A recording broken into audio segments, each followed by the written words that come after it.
Itong motor ni boss mga katropa, pinagawa nila sa iba to, pinayos nila sa iba, at ilang beses na sila nagpalit ng CDI. Una, nagpalit sila ng CDI na local. Pagsalpak nila, hindi gumana yung local, hindi nila napalapas yung kuryente. Ang sabi ng gumawa, bumili uli ng ibang brand, baka may sira yung CDI na local na nabili nila. So bumili uli sila ng ibang brand, pagsalpak nila, hindi uli lumapas yung kuryente o hindi umandar yung motor. Kaya ang sabi ng gumawa, magpalit ng harness wire ito.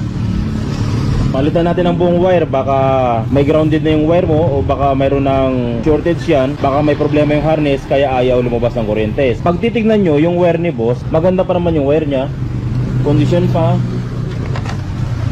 walang damage, talaga napakaganda, wala man lang ginalaw at sariwang sariwa pa. Ngayon nung nagpalit sila ng wire mga katropa, nagpalit sila ng buong harness wire, isinalpak uli nila yung pangatlong CDI na local. So pagsalpak nila dito sa bagong harness wire, pagsalpak nila dyan, hindi pa rin lumabas yung kuryente. So ano ba yung possible na problema mga katropa doon sa motor ni boss? Bakit nagpalit na ng tatlong CDI na local, nagpalit na ng buong harness, bakit hindi pa rin lumalabas yung kuryente? Ngayon, ang gumawa, sabi nung gumawa dito, bumili ka ng original na CDI. Ngayon nakahanap si boss ng original na CDI. Katulad nito, yung brand niya ay Morek ba to? So ito original naman to, Yamaha nakalagay. Tingin ko original siya. Ngayon nakakuha si boss ng original na CDI. Tapos sinalpak nila ulit rito. Pag salpak nila dyan, original na CDI na, hindi pa rin lumabas yung kuryente.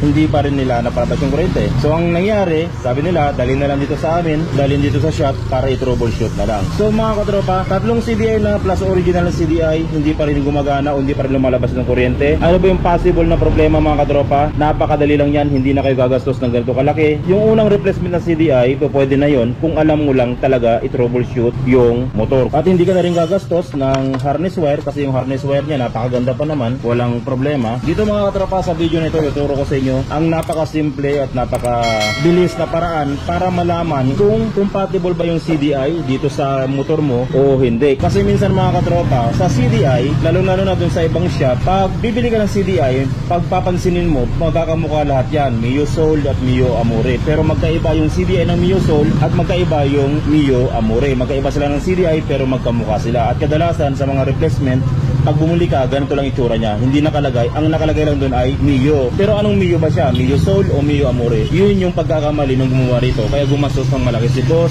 Ngayon, paano malalaman kung compatible yung nabili mo CDI doon sa motor mo? Mga katropa, papalo naman ang ating Facebook page, Jad Allen Motorcycle Electrical Shop Lingayen. Kung gusto nyo namang magpagawa sa akin ng personal sa pagwawiring, isearch nyo sa inyong Google Map ang Jad Allen Motorcycle Electrical Shop Lingayen, Pangasinan. So dito mga katropa, sa bago yung harness, titignan natin yung coding niya at yung coding nung lumang harness wire niya. Kung mapapansin nyo, same lang siya ng coding. Kung andito yung kulay orange at dito rin andito yung kulay orange niya, yung brown, light brown, parehas sila ng color coding. Same ng harness, kaya same na problema pa rin yung lumalabas doon sa motor ni boss. Ngayon mga katropa, paano ba natin malalaman kung compatible ba to sa motor natin o hindi? Gamit yung test light, ito, syempre napaka-importante ng test light dito sa ating pagdo-troubleshoot. Pag wala to, hindi ka makakagawa ng maayos. Ngayon itong original na CDI ni boss, hindi ko alam kung pang Mio Soul o pang Mio Amore ito, kasi salpakan lang. Yung Mio Soul pwede mo isaksak dito at yung Mio Amore pwede mo ring isaksak dito. Para maging maingat tayo at malaman natin kung para saan tong CDI na to, kung pang Mio Soul ba o pang Mio Amore, ang unang gagawin natin ay tanggalin muna natin yung fuse dito sa ating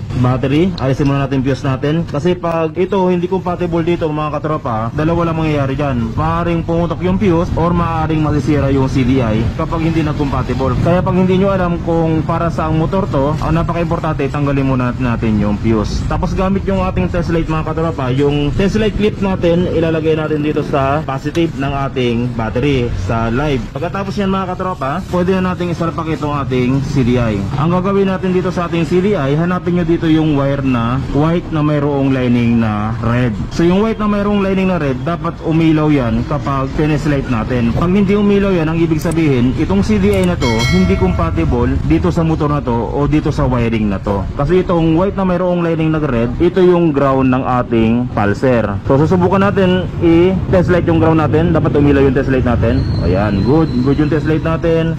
Good. dapat itong white na mayroong lining na red, umilaw siya. So para malaman natin yan, tasasan natin siya ng konti. Walang problema dyan, maski tasasan nyo ng konti yan. So try na natin mga katropa kung iilaw siya. Pag hindi siya umailaw, hindi siya compatible dito sa motor na to. Okay, so hindi siya umilaw mga katropa. Ang ibig sabihin, itong CDI na to, hindi dito para sa motor na to, para siya doon sa ibang brand na motor, para sa Mio Soul. Ang nabibili nung unang gumawa na CDI, pang Mio Soul lahat nung nabibili niya. At itong original na nabili ni boss, pang Mio Soul din. Kaya hindi talaga lalabas yung kurente ng motor ni boss. So anong gagawin natin dyan? Imbis na bibili ka ng ibang CDI, ang gagawin natin dito, yung mga wiring niya, itutugma lang natin para sa CDI na to. Ito yung mahiwagang notebook natin. Kaya sabi ko sa inyo, ako napakatagal ko na nagmimekanic ko, pero kailangan ko pa rin ng listahan. Pag nakalimutan mo, at least meron kang listahan. Kung papansinin mo mga katropa, kung hahanapin natin yung diagram niya, tumutugma siya mga katropa sa Mio Amorec. Andito yung orange wire, ito orange wire, white red yung pulser, brown wire dito, black wire ito sa gitna, at white blue na pulser. Tugma-tugma siya sa Mio Amore. Ang CDI na nabibili nila o nakukuha nila ay Mio Soul. Ito naman yung diagram ng Mio Soul. Magkaiba na magkaiba yung diagram ng Mio Amore. Ngayon ang gagawin natin, papaklasin ko isa-isa yan at gagayahin natin tong diagram na to para tumugma siya dun sa CDI na nabili nila boss.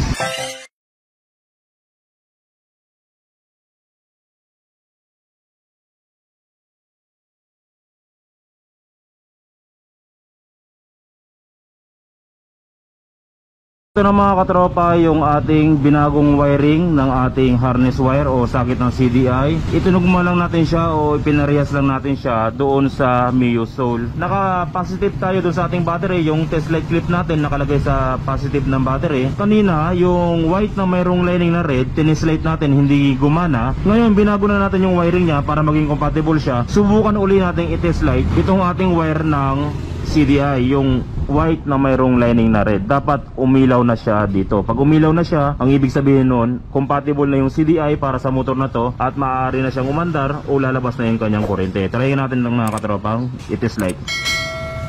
So kung nakikita nyo mga katropa, umilaw na yung ating white na mayroong lining na red. Ang ibig sabihin yan, yung white na mayroong lining na red, nasusupply na siya ng ground ng CDI at nasusupply na ng ground yung ating pulser. Ngayon subukan na natin kung mag-i-start na yung motor ni boss at kung lalabas na yung kanyang kuryente. Yung fuse niya kanina mga katropa, tinanggal natin kasi nga nag-test light tayo ng CDI. Ngayon ibabalik na natin yung fuse niya. Tapos subukan na natin paanda rin. So susin natin. Start.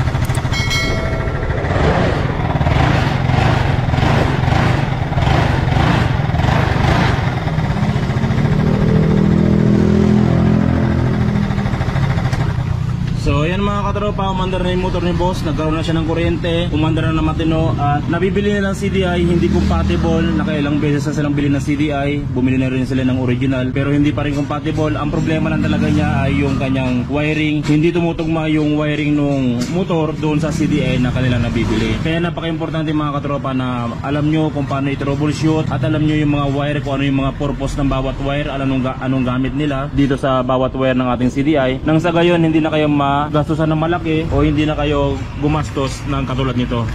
So yun lang mga katropa, maraming salamat sa walang pagsawang pagsuporta sa aking channel. Sana mayroon kayo natutunan tuwing nanonood kayo ng video at nagagawa nyo na maayos na i-apply nyo sa inyong trabaho o doon sa inyong mga motor. Maraming salamat mga katropa, God bless at ingat sa pagwawiring.